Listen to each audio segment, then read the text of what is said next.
combat dans les pensées, c'est véritablement une constante dans la vie de disciple. C'est tout l'enjeu en fait du combat spirituel.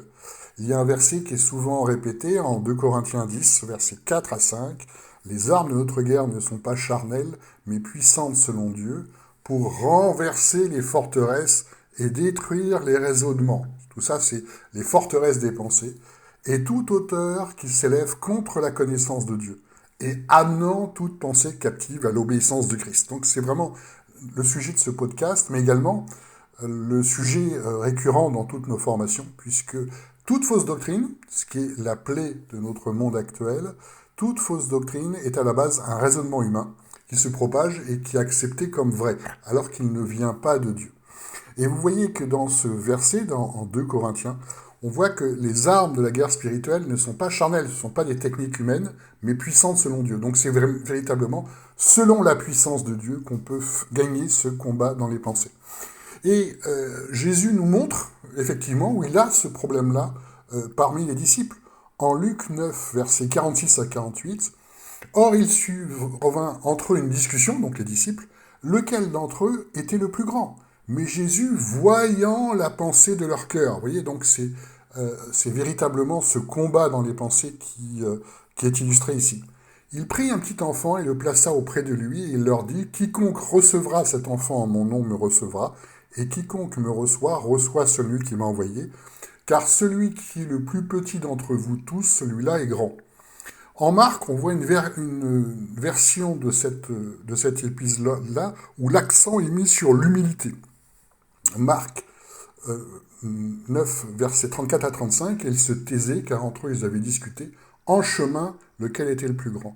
Et s'étant assis, il appela les 12 et il leur dit, si quelqu'un veut être le premier, il sera le dernier de tous et le serviteur de tous. » Et on retrouve encore une autre version en Matthieu, où l'enseignement est précisé, et comme toujours chez Matthieu, c'est très pédagogique.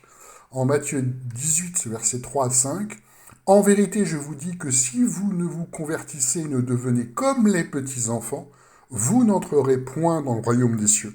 Quiconque donc se rendra humble comme ce petit enfant, celui-là est le plus grand dans le royaume des cieux. » Donc, on voit déjà que Jésus contredit à de nombreuses reprises la doctrine très courante du salut automatique qui est conféré une fois pour toutes, puisqu'on voit bien qu'il prévient les disciples que s'ils ne changent pas, s'ils ne se convertissent pas, et qu'ils ne deviennent pas contre les enfants, ils ne rentreront pas dans le royaume des cieux. Et on verra un peu plus loin, notamment dans la parabole du semeur, de nombreux chrétiens, entre guillemets, qui chutent.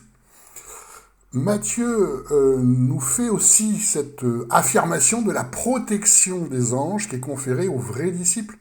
Un peu plus loin, en Matthieu 18, 10, « Gardez-vous de mépriser un seul de ces petits, car je vous dis que leurs anges dans les cieux regardent sans cesse la face de mon Père qui est dans les cieux. » C'est-à-dire que le vrai disciple, selon le modèle du petit enfant, est celui qui se laisse enseigner toutes choses par l'Esprit Saint. Il n'a pas l'orgueil des certitudes de pensée, d'être intelligent et de comprendre par lui-même, comme les hommes, comme les disciples, comme tout le monde.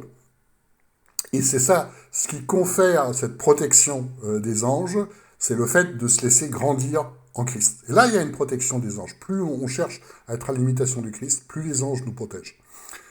En Ésaïe 55, versets 8 à 9, il dit cette vérité première, « Car mes pensées ne sont pas vos pensées, et vos voix ne sont pas mes voix, dit l'Éternel. Car autant les cieux sont élevés par-dessus la terre, autant mes voix sont élevées au-dessus de vos voix, et mes pensées au-dessus de vos pensées. » La volonté de Dieu ne s'apprend certainement pas dans le raisonnement, encore moins en faculté de théologie, puisque c'est le royaume du raisonnement humain. On va beaucoup plus apprendre comment Calvin pense que comment Christ pense. Et c'est indiqué en 1 Corinthiens 2, versets 11 à 16, « Car qui est-ce qui sait ce qu'est en l'homme, si ce n'est l'esprit de l'homme qui est en lui? De même aussi personne ne connaît ce qu'est en Dieu, si ce n'est l'esprit de Dieu. Or nous n'avons pas reçu l'esprit du monde, mais l'esprit qui vient de Dieu, afin que nous connaissions ces choses qui nous ont été données de Dieu, lequel nous annonçons non avec des discours qu'enseigne la sagesse humaine, mais avec ceux qu'enseigne l'esprit. » En verset 14, « L'homme naturel ne reçoit pas ces choses qui sont de l'Esprit de Dieu, car elles sont pour lui une folie, et il ne peut les connaître parce que c'est spirituellement qu'on en juge. » Et en verset 15, « Car qui a reçu la pensée du Seigneur pour le pouvoir instruire, mais nous avons la pensée du Christ, qui est le thème du podcast. » Donc, On ne peut, pour avoir la pensée du Christ, que mourir à nos vies humaines et raisonnements humains pour laisser l'Esprit nous faire grandir en Christ. C'est martelé également en 1 Corinthiens 3, versets 18 à 30, que personne ne s'abuse lui-même. Si quelqu'un d'entre vous pense être sage en ce siècle, qu'il devienne fou afin de devenir sage, car la sagesse de ce monde est folie devant Dieu. Aussi est-il écrit, c'est lui qui surprend les sages dans leur finesse. Le Seigneur connaît la pensée des sages, il sait qu'elles sont vaines, afin qu'ainsi que personne ne mette sa gloire dans les hommes, car toutes choses sont à vous, soit Paul, soit Apollos, soit Céphas. Toutes choses sont à vous, et vous êtes à Christ, et Christ est à Dieu. Par l'imitation du Christ, on s'approche de Dieu. Donc, c'est une grande désobéissance à Jésus de miser tellement sur l'intelligence humaine, qui est pourtant toute l'histoire de la Réforme. Dans l'histoire de la Réforme, la théologie dans le sens de science humaine, et c'est encore appelé comme ça, a explosé. C'était vraiment la science, la connaissance humaine, qui permettait de s'approcher de Dieu. Par exemple, la prédication qu'on entend encore, ça a été enseigné pendant longtemps comme un tout étant l'art du discours, et l'art de la rhétorique, comme les avocats le font. Encore un autre exemple dans la théologie, le fondateur de l'herméneutique, une science de l'interprétation des textes telle que enseignée en faculté, c'est Martin Heidegger, qui se définit en fait comme philosophe, qui est un admirateur d'Aristote, donc grec, et qui discourt sur la compréhension savante de la Bible. C'est ça la base de la théologie. Et un autre fondateur de l'exégèse biblique, qui est une autre discipline proche de l'herméneutique, l'étude des textes, c'est Spinoza, athée notoire, du courant rationaliste. Et tout est basé là-dessus, sur des hommes, des athées en plus.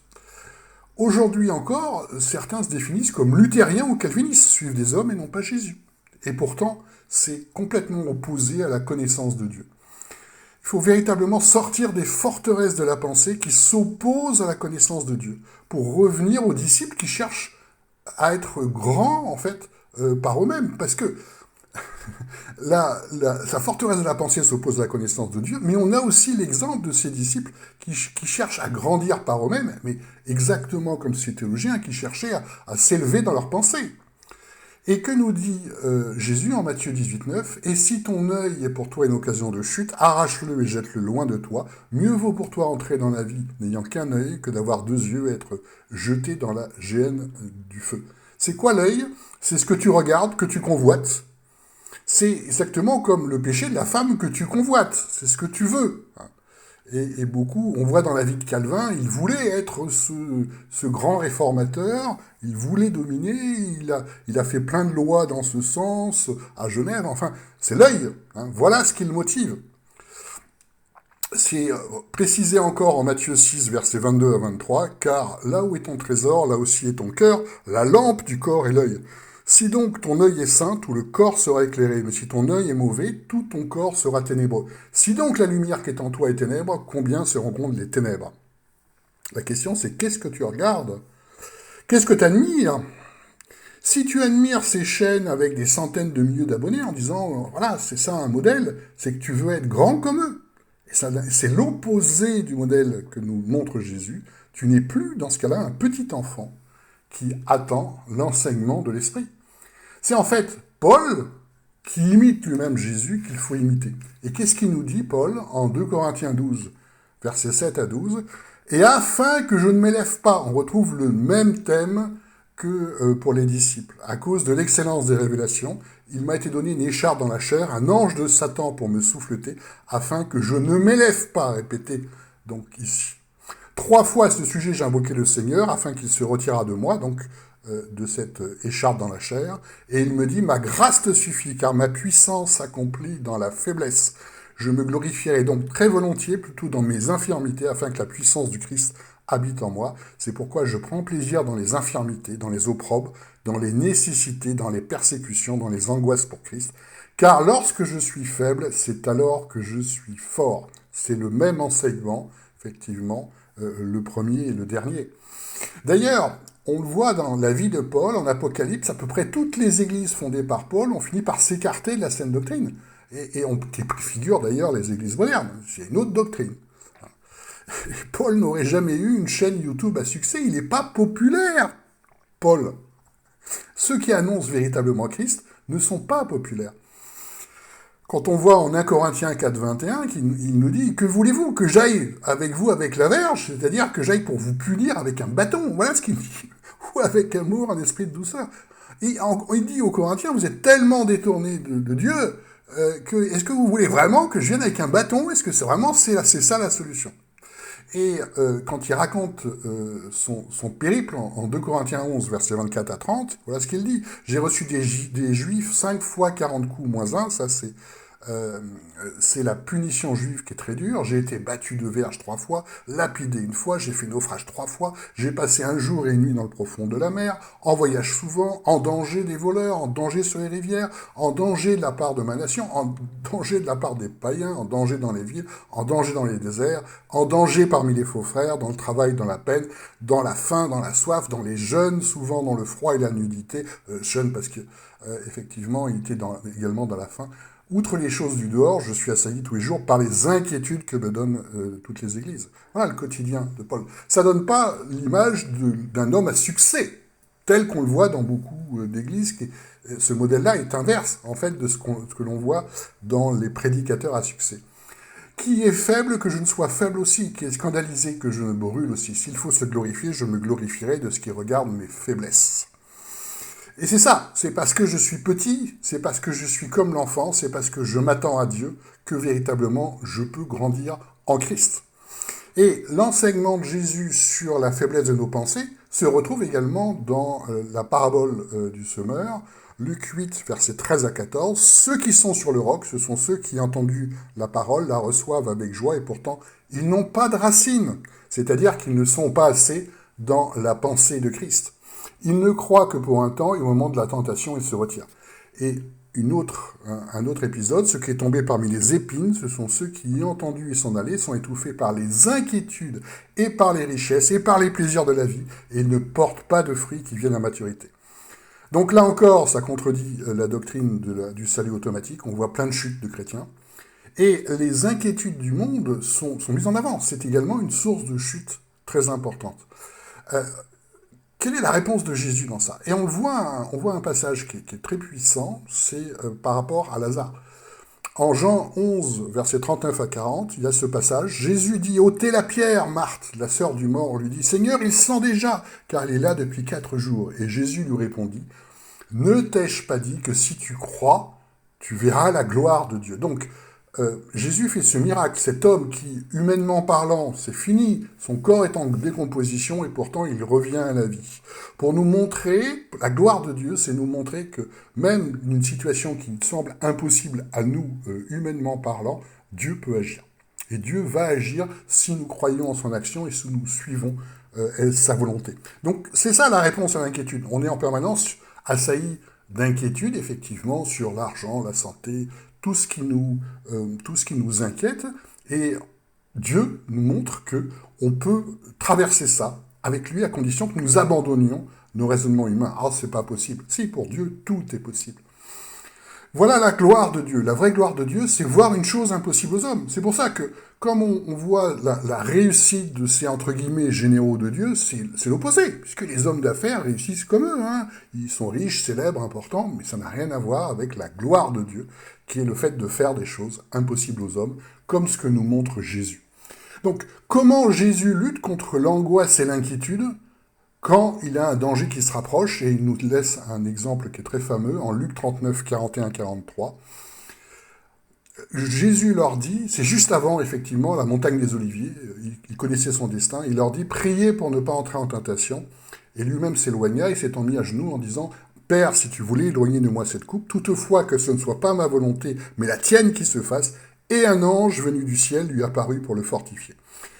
En fait, en étant comme un petit enfant, nous remettons toutes nos difficultés à notre Père qui est dans le ciel. Et nous apprenons donc tous les jours de la saine doctrine en rejetant notre façon humaine de faire. Humainement parlant, Jésus était dans une inquiétude extrême, puisque sa sœur était devenue du sang.